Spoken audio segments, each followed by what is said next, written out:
Is it possible to obtain an energy-saving certificate for an existing industry or business without undertaking renovations?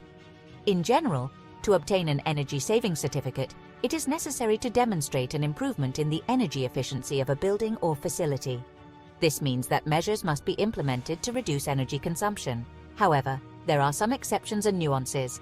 Process optimization. In some cases, it is possible to obtain an energy-saving certificate by optimizing existing production processes without the need for structural renovations.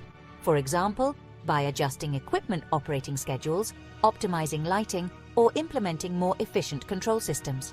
Detailed energy audits. A comprehensive energy audit can identify energy-saving opportunities that do not require large investments. New technologies. The implementation of new technologies, such as energy management systems or optimization software, can also lead to an energy-saving certificate, even without renovations. However, it is important to bear in mind the following. Each case is unique, and the possibilities of obtaining an energy-saving certificate without renovations will depend on the specific characteristics of the industry and the energy efficiency measures that can be implemented. At ILP, we are experts in advising companies and startups. Our goal is to support your success and growth. Get in touch with our AIs, Savvy and Atenea to focus your inquiries or contact us directly. More information at ilpabogados.com and ilpstartup.com.